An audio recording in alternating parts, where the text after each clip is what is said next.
અરવલ્લી જિલ્લાના મેઘરજ તાલુકામાં આવેલા ડુંડવાડા ગામની સીમમાં એક સગીરની લાશ મહુવાના ઝાડની ડાળી સાથે ફાંસો ખાધેલી હાલતમાં વહેલી સવારે મળી આવ્યા બાદ સ્થાનિક પોલીસને ભારે સમજાવટ બાદ કલાકો પછી લાશની ઝાડ પરથી ઉતારી પીએમ માટે મોકલી અપાઈ હતી।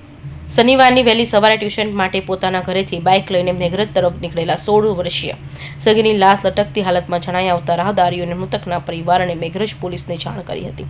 ઘટના સ્થળે પહોંચેલી મેઘરજ પોલીસે મૃતકની લાશ ઝાડ ઉપરથી નીચે ઉતારવા પરિવારને સમજાવવા કોશિશ કરી હતી, પરંતુ પરિવારજનોએ મામલે અનેક શંકા કરી જ્યાં સુધી ડોગ સ્ક્વોડ ન આવે ત્યાં સુધી લાશ ઉતારવાની ના પાડી હતી। કલાકો વીત્યા બાદ ડોગ સ્ક્વોડ આવ્યા પછી ડીવાયએસપી સહિતના પોલીસ અધિકારીઓ સમજાવટ બાદ લાશને ઝાડ પરથી ઉતારી પીએમ માટે મેઘરજના સરકારી દવાખાને મોકલી આપી હતી। રાવળ ભરતભાઈ લક્ષ્મણભાઈ છે, હું છાપરિયા ગામનો વતની છું અને બાજુ પહાડિયા ગામ પણ અમારી પંચાયત છે, મેઘરજ તાલુકો।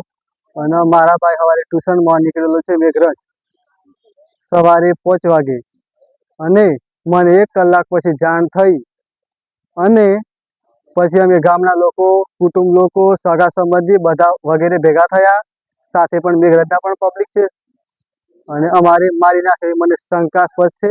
ચંપલ પણ દૂર પડેલા છે, એક બેગ પણ પડેલી છે, બાઇકમાં ચાવી નથી અને અમને ન્યાય મળવો જોઈએ।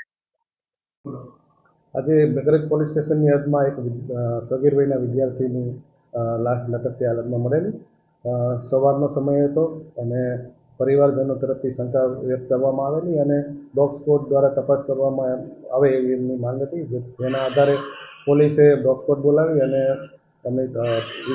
જે એમની શંકા હતી એના આધારે તપાસ કરેલી અને પરિવારની સંમતિથી ડેડ બોડી નીચે ઉતારી અને એમનો પીએમ કરાવવા માટે મોકલી આપેલ છે અને અકસ્માત મોત નોંધી અને આગળની તપાસની કાર્યવાહી હાલ ચાલે। પોલીસની પ્રાથમિક તપાસમાં મૃતક ડુંડવાડા ગામનો 16 વર્ષીય રમેશભાઈ લક્ષ્મણભાઈ હોવાનું બહાર આવ્યું હતું, જ્યારે મૃતકની ટ્યુશન બેગની ઘટના સ્થળેથી દૂર ખેતરમાંથી મળી આવી હતી। બનાવ અંગે મેઘરજ પોલીસે અકસ્માત મોતનો ગુનો નોંધી તપાસ હાથ શરૂ કરી છે। હિતેન્દ્ર પટેલ, અરવલ્લી।